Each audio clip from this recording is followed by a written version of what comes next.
All right. Excited for this conversation. New collector on the show, new topic. The topic is collecting the first cardboard of culturally and historically significant people. I have been nonsense named cards from Instagram on to explore, talk about his collection, talk about the way he thinks about curating his collection and everything in between. But without further ado, Ben, welcome. How are you? I'm great, and thanks for having me. This is I'm a long-time listener, and this is the first time I've been on something like this. But I know I'm in good hands with you, Brett. So looking forward to it. Yeah. So maybe like I don't generally do this, but I felt like based on your collection and the way you approach it, just like starting off with a simple question that maybe can be the catalyst for the conversation. But I'm just curious. I know you've been doing this for a while. What is the primary reason or reasons that you collect sports cards? Yeah, it's funny. So you, being the professional you are, sent me some questions to prep and start thinking about ahead of time. And this was the first one. In a lot of ways, seems like the simplest one, but it's actually the one that I couldn't answer till the very end because I've never really thought about it. Like it's just kind of always something that I've done. I got my first pack of cards, and I got a Dwight Gooden rookie, and my dad traded me for it, and I've just ever since kind of it's been part of kind of what I've done and what I've enjoyed. So I think a lot of it's the nostalgia, right? It's the nostalgia for the players. It's nostalgia for the sports and growing up and watching them. And then nostalgia for those sets from the 80s and 90s that I used to collect. But then there's also another layer on top of that nostalgia, because there's the nostalgia for the cards that I never had, right? Like the stuff that you'd see like a T206 Ty Cobb or a Gaudy Babe Ruth and stuff, right? So just both the things that I enjoyed growing up and the things that like I never even saw, right? Before the internet, before that stuff, you wouldn't see a lot of those cards. And so just the idea of them and wanting to see them or seeing a picture in a Beckett magazine was a big part of it. I'm also a history buff, so I really appreciate the history of the players and the sports and the sets and what they represent. And then I'd say, in the last 5 years or so, I've really come to appreciate the aesthetics a lot more. They are art. I was in New York earlier this year and went to the Metropolitan Museum of Art, and they've got a display with T206s and 48 Leafs and Cracker Jack cards and stuff. And, just looking at the changes that happened over the 80s and 90s, the different designs and the production innovation that had hollow oil or die cutting or multi-layer cards and stuff. It's something that I've really come to appreciate, the iterations and changes over those years.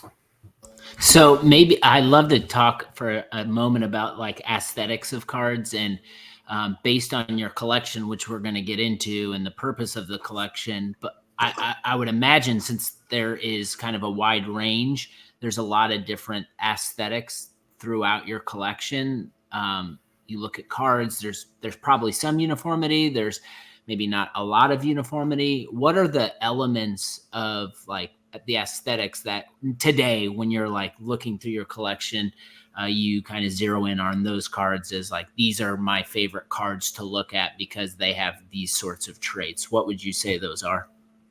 So I think there's like two different parts of kind of my collecting. There's kind of the more vintage, older stuff, and then there's kind of the 90s stuff. With the vintage stuff, like a lot of it's interesting because it's different sizes, right? Or it's not as uniform. So I really appreciate like something like an exhibit, which is kind of like a silvery photo picture sort of thing, contrasted to some of the old art, which is actually like not even a photo, right? It's a drawing of the players and stuff. So I appreciate kind of seeing how that evolved over time and those different iterations and the choices people made on those cards. And then on the 90s stuff, I'm a big fan of kind of like the early 90s stuff, where the first time that you'd see something like hollow foil, the first time you'd see something like die cutting. Like I just remember at the time that was just mind blowing, right? That a card was something more than just a card, right? A piece of cardboard, or even, Upper Deck seemed like it was such an innovation, but then to see what happened in the next couple of years with stuff like Ultra was just really cool. So I think those are kind of the things that I appreciate, is the different technologies, the different layers and acetate, and then die cutting where there's holes in cards where you could hold it up to the light and see through it and stuff, are some of the ones that get me the most excited. It feels like with design aesthetics, just in anywhere in life, there's usually progression and stuff changes and stuff mostly changes for the better. But I get this sentiment just in talking with so many collectors that a lot of collectors feel like these periods of time, whether it was the 90s or maybe early 2000s, were like the best eras for the aesthetics and design of cards, and that it has maybe trailed off a little bit in the more ultra modern era. Do you feel the same way with this narrative, just in thinking about the way cards look, or maybe something different? Well, I probably can't speak to it too well because I'm not much of a modern collector, and I know that there's people that really appreciate and enjoy those cards. I think the thing that I will say is, like, when something's first, when it's early, when it's the first time you see it, that to me is always significant. And so that's kind of why I appreciate it. I think that, the competition between the different card companies that existed in the 90s just led to so much experimentation and stuff that at the time, a lot of times seemed crazy. But in retrospect was actually really cool. I mean, I think if you really look at like 97 metal, at those, just the base cards, and you look at the design, it's like, how high were these people, right? Like they make almost no sense. Like they're getting pinched by crabs, and like there's just all this incredible weird stuff that at the time almost seemed a little cheesy.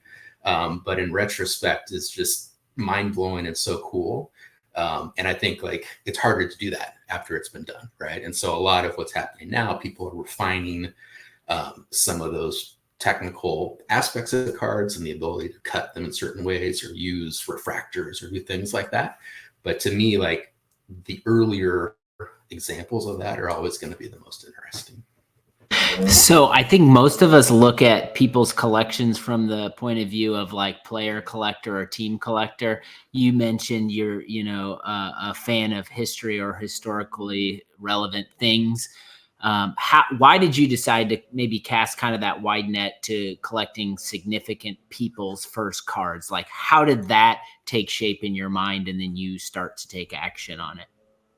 Yeah, I think, growing up in the 80s, like, rookie cards were the thing, right? There wasn't inserts, there wasn't all these different tracks you could go down.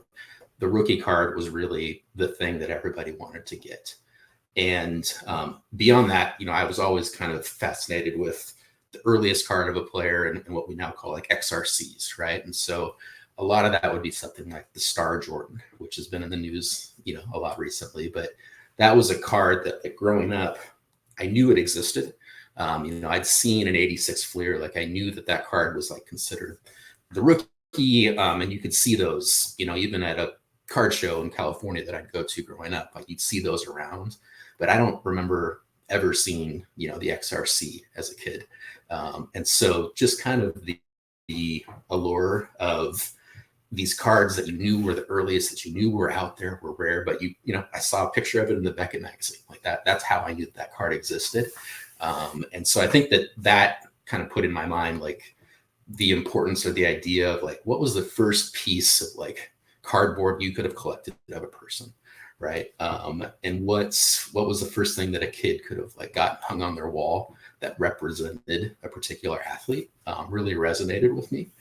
And so, when I started buying graded cards, about 8 or 9 years ago, the foundation of that was kind of Hall of Fame rookie cards, right? That was something that I always kind of wanted, the first cards of these important people. And that led me to a lot of the pre-war stuff, because a lot of those, there's a lot of rookie cards pre-war. And so with that, like, I found that there was the cards you kind of knew of, but there was other examples of sports figures that were earlier. So, pre-war stuff, there's exhibits, there's team issues, there's supplements from Sports Illustrated, there's postcards of Ty Cobb, there's different cool stuff like that, right? And so in finding those sets, then I also saw that there were a lot of what I call big four sport athletes, right? Kind of the baseball, basketball, football, hockey, but there was a lot of boxing and Olympians and different people. There was Muhammad Ali stuff, or Jesse Owens, or Jack Johnson, and these people that were really historically significant. And the cards were almost free, right? Like, they were incredibly cheap. And so, I've always been a History Month buff, and, like, just thinking about the importance of some of these people that had 100% name recognition and their card would be 1% the cost of like a baseball player that no one's heard of. It just seemed like a fun niche to travel down. And a lot of them are really rare. I mean, it's not uncommon to have some of these cards only have a couple dozen that have been graded, or some are even in the single digits. So it was a fun pursuit that wasn't as easy as just opening up eBay necessarily and finding everything. As you're talking through that, in my mind, I'm thinking about not only like the different sports, but then where these cards are and the different sets. How much or how satisfying has it been for you, not just acquiring the cards, but like the education component and like understanding, doing the research, digging in, learning? Like, I would imagine there's not a website where all of this information is and you can just click and go, but you'd probably had to pillage through a lot of different resources. Has that been like a driver of this journey, or has that been maybe a roadblock of this journey? No, it is. And it's kind of two different levels, right? So on the one hand, it's finding the actual cards of the people that you're interested in, right? And deciding like which of those are significant or you like the most. And that, a good example of that's Muhammad Ali, because he has a number of different cards, I say in air quotes, that different people argue are different rookies, right? So he has a 1960 card, which is from a magazine in Sweden, and it's cut out. So it's a hand cut card, right? And then he has a card from 1963, Simon Chocolat, which is like a foreign card, which I really like. It's the first card that wasn't hand cut that you could have got of Muhammad Ali, right? And then he has the Lampo, which is in 1965, an Italian set, which, a lot of people consider. And then he has a Panini sticker, right? Which is kind of a standard for a lot of these older kind of Olympians or non-main sports. Like that's kind of a lot of times the first card or the first thing that people really collect. So, being able to see, okay, like which of these do I like? Which of these like resonates with me? Like what's kind of the definition of what a card is or what a first card is a fun part of it. And then the other fun part of it is like just the historical discovery of some of these significant people, and just reading through. And like a lot of times I'll find myself like if a card is being auctioned on PWCC, like they have an other sports category, just Googling the name of a person, because I just think like, why did someone grade that card, right? Like why was that person worthy of being graded by them? Why did they think that it was something they wanted in their collection? So then that leads me down another path of like learning about these different figures in sports or history, which I find interesting as well. So it's kind of the best of both worlds, right? You have the card aspect of it, but you also have kind of the individual historical aspect of it. I love that. Do you have any specific like qualification criteria in place to select people whose cards you are going to buy? Because there's a lot of culturally significant people who have first cards. Do they have to align with like your personal interests? Like talk us through that kind of your process there when bringing someone new in. Yeah, I mean, I'm a bit of a completionist, so probably no, right? I can talk myself into buying a lot of people once I, find something that I think is interesting about them or significant. That said, there's certain people I never buy. Like Hitler has cards, like Mao, Stalin. That's just gross, right? Like I don't want to have somebody in my collection or in my house that I wouldn't feel good about. But how aggressive I'll pursue something is kind of based on my interest in them or kind of how important or relevant I feel like they are. And then also like how I'll buy duplicates of some individuals, just because some of the, I think over time, a lot of people will come to appreciate these. And I want to make sure that like I have stuff to be able to provide to other people once they appreciate it and be a collector, rather than it kind of just be floating out there or sitting in a random vault.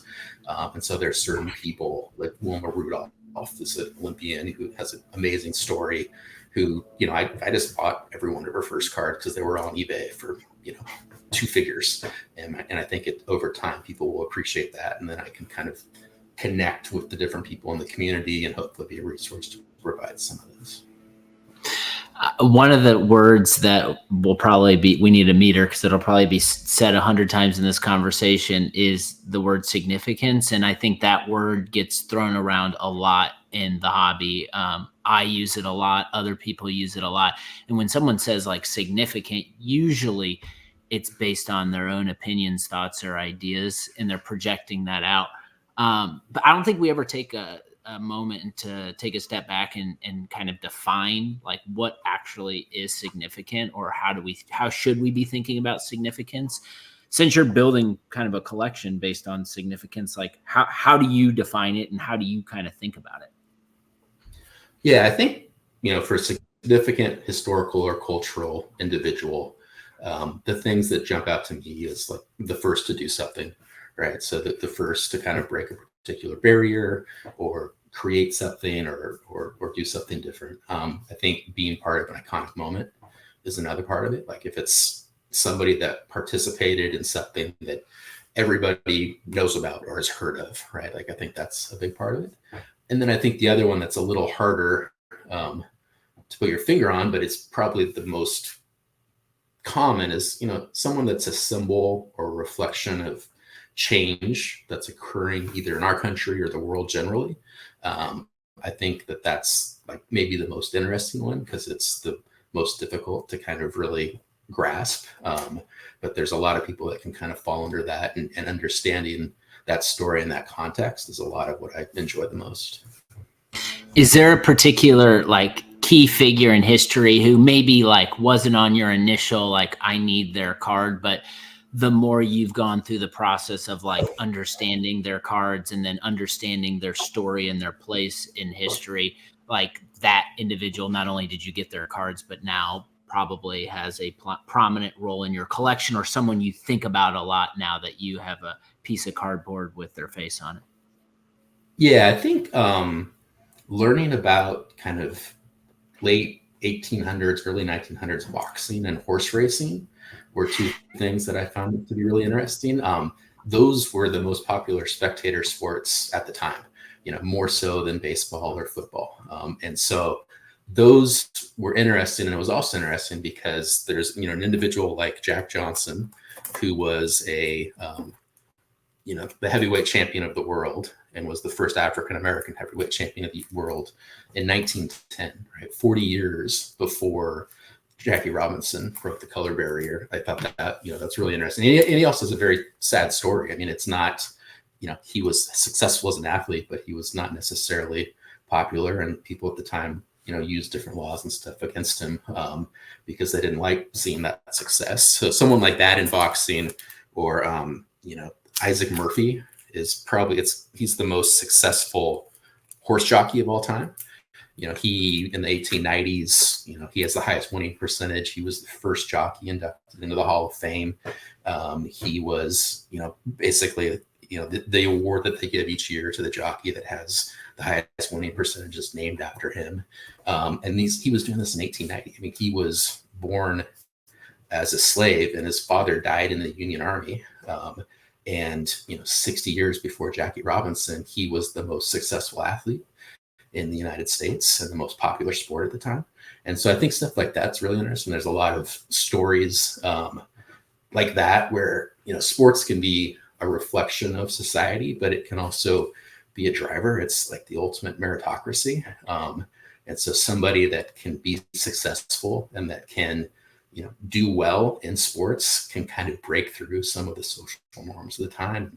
And that's something that I found really interesting that I wasn't as aware of kind of before really diving into some of the earlier stuff. I think one of the pieces that's such a big part of your collection and headline of this episode is just like first cards. And you want to start a debate in the hobby. You bring up first card, which is the actual rookie card in specific, maybe non-for sports. There's always like people competing in narratives and all of this. How do you determine that? You've talked through some examples here, but how do you determine, and maybe like what resources do you use in order to like pin down and be like, this is the first Jack Johnson card and this is the one I need in my collection? Yeah, I think like as far as defining it, like I'm okay, like if there's two different that are vying for something, like in the Muhammad Ali example, like I would just get both, right? Like that's an easy solution to not have to worry about it too much. As far as how I define it, like, again, I think of it as the first standalone item that a kid could have hung up in their room, right? And so that could be a supplement, which is basically just kind of like a single page that might have been in like a Sports Illustrated. That could be a postcard. Like after the Tigers won the World Series in 1907, they made a lot of different postcards of the team and of Ty Cobb. And so those predate as early as tobacco cards by a couple of years.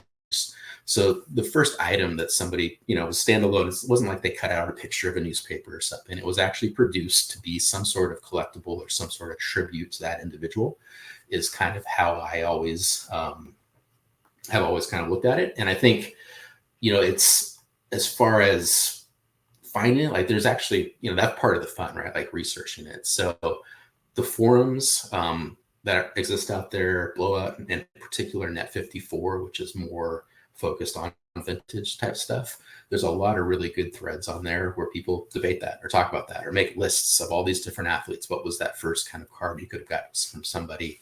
What predates kind of their Topps card or their tobacco cards? So that's always easy. When I started, it was kind of pre-card ladder, pre a lot of those data tools. And there's a site called Vintage Card Prices, VCP, which was basically kind of the early card ladder, but it was for only vintage stuff. And it was really as easy as like search for a player and see what the earliest stuff was.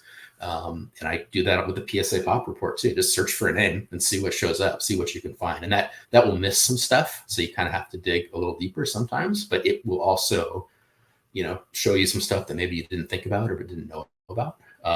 So that's always been good. And then, a lot of the more vintage focused auction houses, a little more niche, like whether REA or Love of the Game, some of them have always done a really good job of bringing forth kind of more rare early examples of different players. So those are all kind of the resources that I kind of turn to as I'm kind of thinking through or reading about the different debates of like, what is the first card? What's the one that you should go after for this individual? I'm fat. So with like an REA, for example, they introduce a card you have no idea about, but you read the description, you start to understand the individual, and you're like, you know what? Like this is a card based on me learning about it that I think I need. I'm sure that type of thing happens. I'm curious, like, how do you what's the method to your madness in terms of like keeping organization around such a broad way to collect? That's the first question. And the follow-up is like, maybe who is the most recent sports figure that you have purchased a card for because of they fit into your bucket of significance? Yeah. So I have a Google sheet with like 50 different tabs.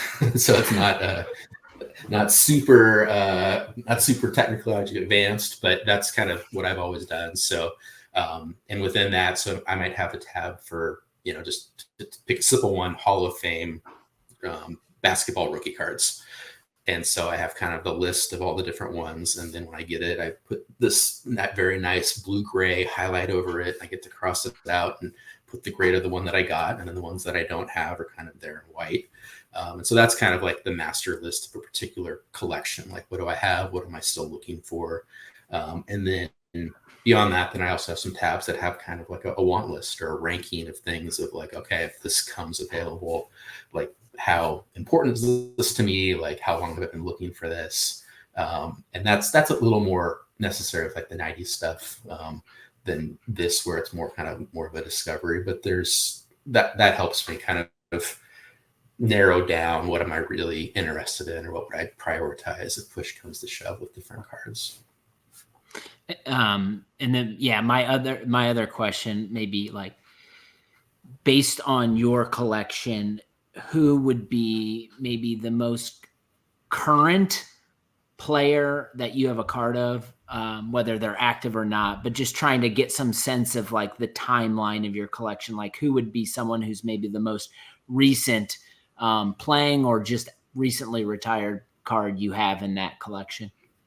I mean, that would go up to like Simone Biles or like current Olympians. So it's, it spans 150 years almost at this point, I guess. Because I think that it's, it is still fun to find some of those. There's a lot of interesting, like, Sports Illustrated for Kids often has different athletes or different people, like whether it's a Tony Hawk or an Olympian, that can be fun to go after as well. So I don't cut it off at any particular time and point. I want to get into your 90s stuff before we get out of here. I think you just like scroll through your page and your picture on Instagram is Barry Sanders green PMG. You've got a Jerry Rice green PMG, Griffey 24 karat, just some like absolute, like not only incredible parallels and cards of the 90s era, but like the players that are like tier one on the top of your list.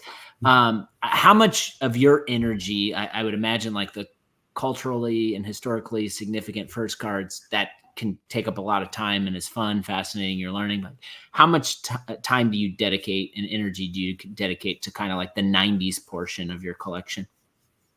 Yeah, I think now like the majority of my time and activity is 90s.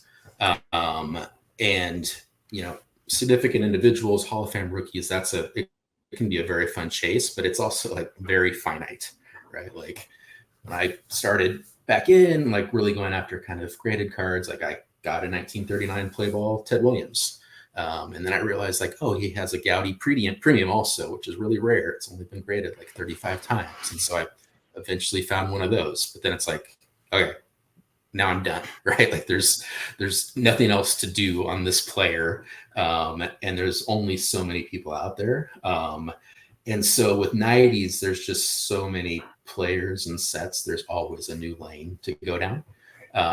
And so at this point, that is where I kind of spend the majority of my time.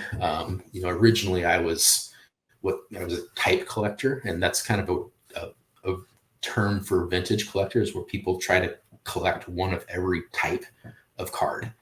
And I kind of did that for 90s. Like I just wanted to get one of every different type of insert from the 90s. So you can see I actually have some binders behind me, and that's what those are, right? I just thought it was cool to be able to flip through and see how Ultra changed over the year, how SkyBox Premium had these different inserts.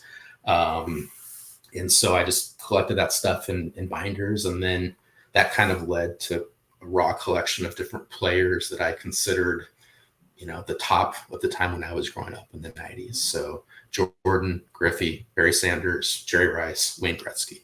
And again, just kind of got those raw, like early ComC was very helpful. I could just search like 1993 Jerry Rice and just get one of each of them for like a quarter or whatever. And so, when I transitioned to graded cards, I worked on those same players and started working on kind of complete runs of those guys. And so then, and you probably experienced that, like once you are doing that, then some of those sets, you're like, oh, I really like this set, right? And so then you say, well, I can get an Emmitt Smith in that set, right? Or maybe I'll get a Frank Thomas because it's still really cheap and I really like how those look, right? So I kind of, I added Emmitt, Favre, Frank Thomas, Barry Bonds, even now I'll kind of look at a McGuire or Roger Clemens, just guys that were so dominant for certain sets. And so it has this way of spreading out tentacles with both sets and players. And, in particular, like, 5-6 years ago, football was so cheap, especially compared to basketball, that I kind of went down this path of like, well, Barry Sanders is cheaper than Anthony Hardaway, right? That doesn't make any sense. And then it's like, or it's like, it's half the price of a Kenyon Martin, but then it's like, well, but John Elway is like a quarter of the price of Barry Sanders. So you can really talk yourself into kind of expanding to the point where, at this point, the key cards of, kind of the Hall of Fame quarterbacks from the 90s and those key position players that I collected, Barry, Rice, and Emmitt, are kind of the main focus of mine, and working on runs with the top sets for those times. It's the sets that I enjoy the most.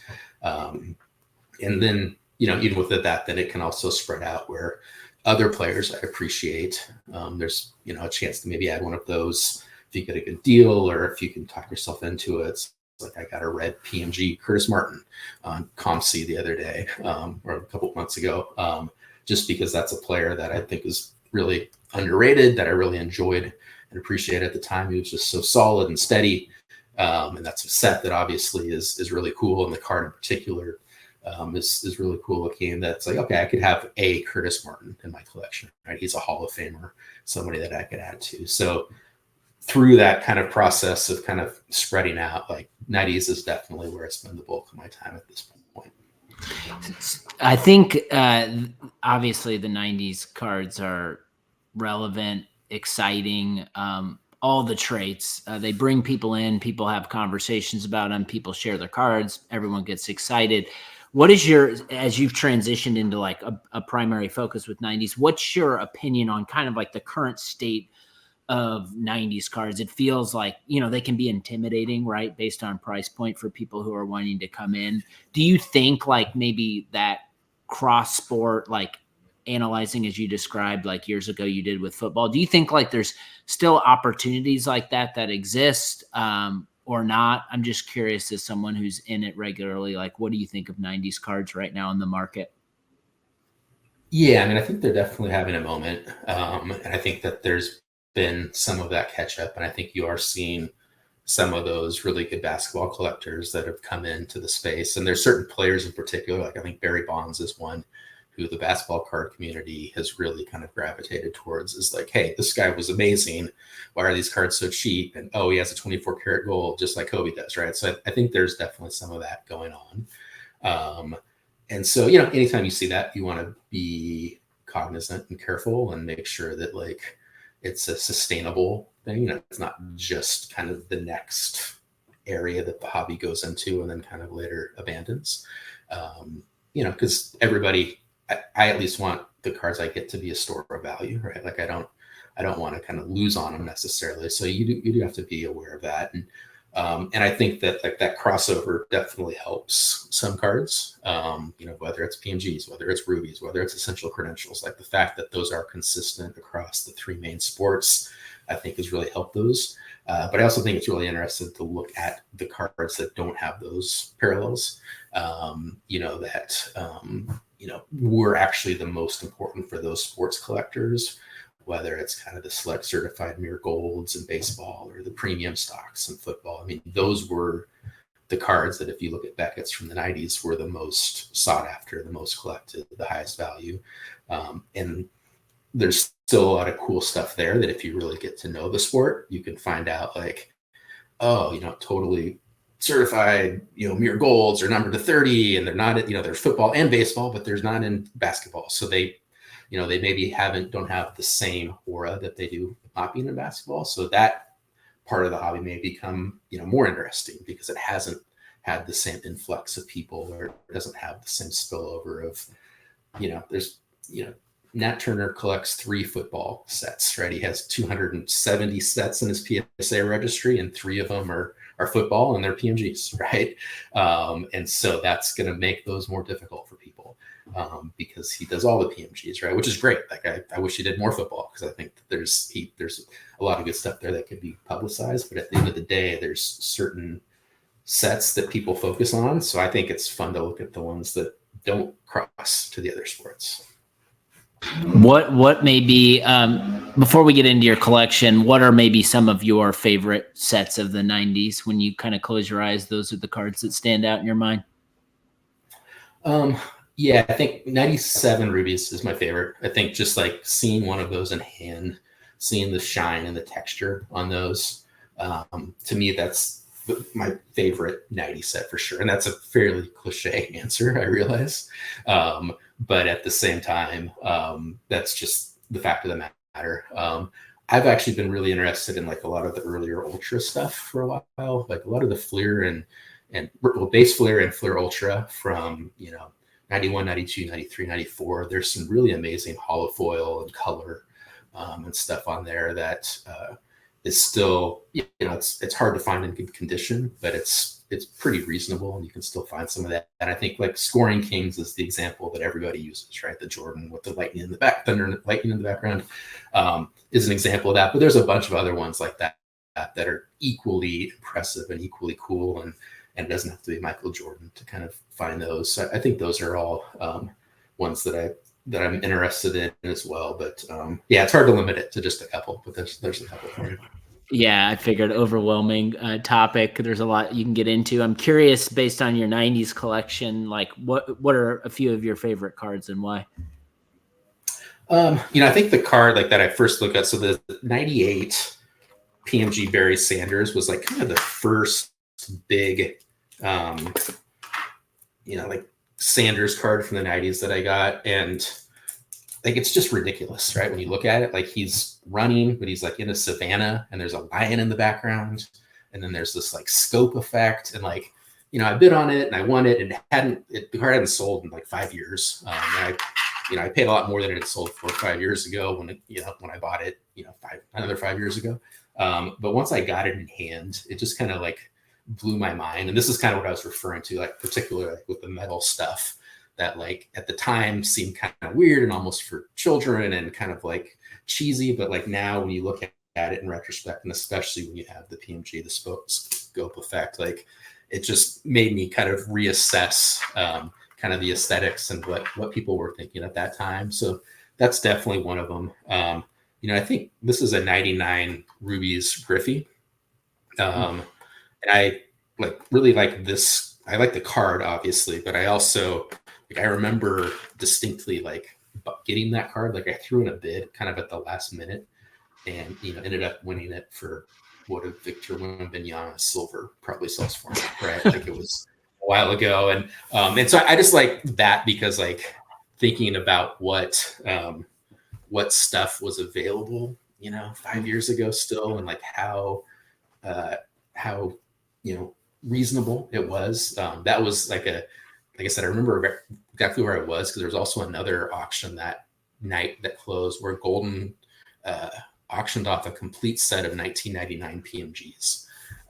And so I just remember like I was kind of going after that, but I didn't get it. And so then I just doing a bit on this instead and won it without even really planning to. And now I'm very happy that I did and stuff. So that to me is just like what it was like collecting those cards in 2018 and 2019 before baseball and football that kind of had their run up. So those are a couple big ones. I think also like at the end of the day, like the green PMG Rice and Barry Sanders are kind of, the cornerstone of my collection. And if I want to have one of the better '90s football collection, like that's a good start for sure. And I just like I'm very happy that I decided to go after both of them when I did, even though it was a bit of a stretch to do so. And this is something you talk about a lot of times where it's like you see something, you think you should, you realize I'm going to pick up all this other stuff to do it. And then as soon as you do it, you're like, why did I ever doubt this, right? Like, why did I ever think that I wanted like 73 other cards instead of this one? And so, the Sanders I bought a while ago and this one I just got recently. And in both cases, it was a bit of a stretch and required like cutting pretty deep as far as what was let go. But those are, a big part of kind of the cornerstone. And then this is one also that I like. This is and this is not that big of a card, but it's a '99 EX Century Emmitt Smith. And so there's two different versions of this one. So there's the green, which is the more common, and then this is an orange one.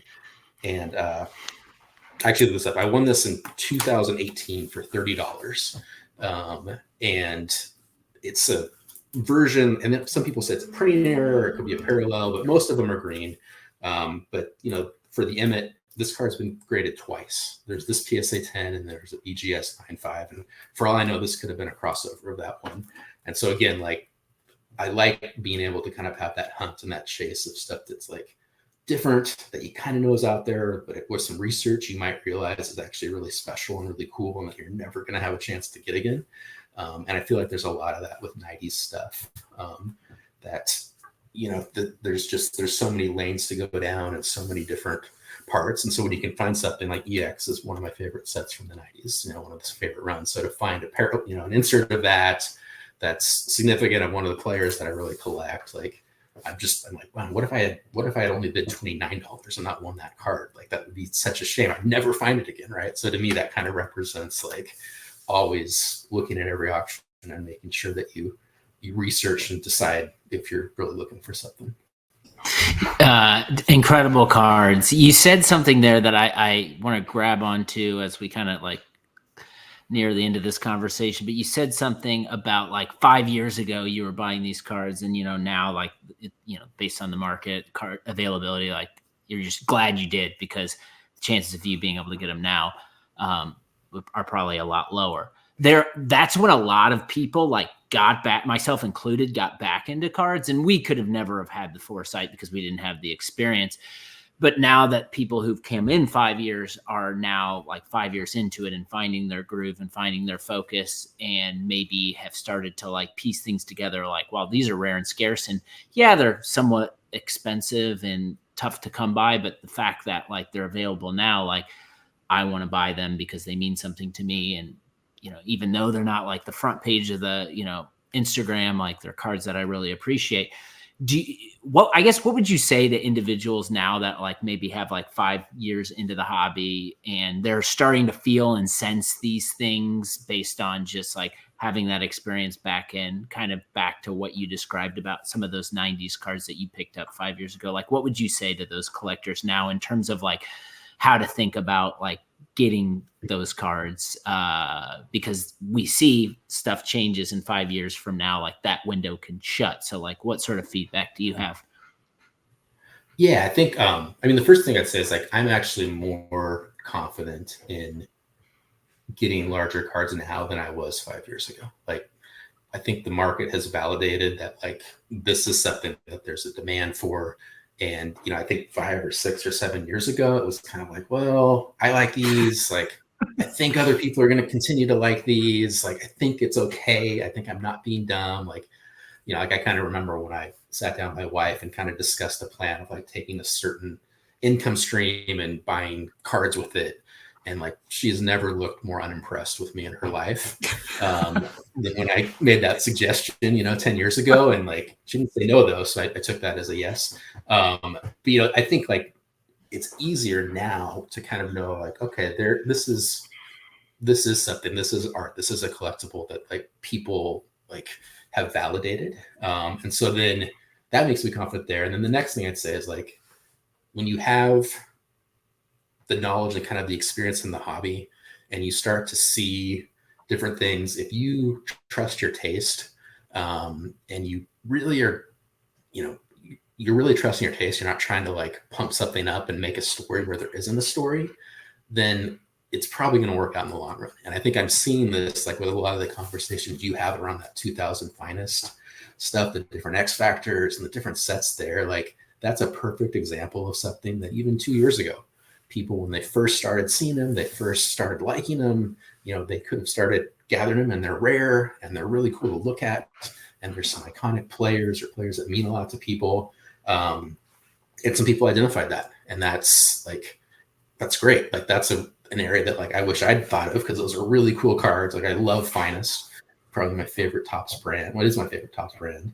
And again, it's kind of like the 90s in that like it's so esoteric and funky, and some years it's out of 25 and some years it's out of 10, and sometimes it's die cut and sometimes it's not. Like, that sort of thing is exactly what the 90s is, right? And so I think there's plenty of opportunities for that sort of stuff as people that really like research and get to know the different products, get to know the players, and then just start to dabble in that, get the cards in hand, see if they kind of resonate with them. But I don't have any doubt that there's tons of new avenues and lanes for people to find. I think there's a danger of like, everybody wants Kaboom. Like, there's that part of the hobby too that you have to be cognizant of, and like think about like, do I like this because I actually like it, I think it's cool, or do I like it because people post about it all the time and it's kind of like the thing that they're trying to make the new PMGs or whatever. And so I think like being honest with yourself, but trusting your judgment, your taste, and your experiences, there's still plenty of opportunities for people. This has been such a fun chat. I maybe want to close this out with just the simple question of what's the most enjoyable piece for you about collecting cards? So I think there's two things. Like, I find cards to be very zen, right? Like, I don't meditate, I organize and I sort my cards, right? And like, I constantly change how I organize them, right? Like I do old school binders, and I do top loaders and one touches, then I do Z folios, I do it by player, I do it by set, I do it by year, then I do it by manufacturer. Like I constantly change as an excuse to kind of reorganize and rethink how I think about my cards.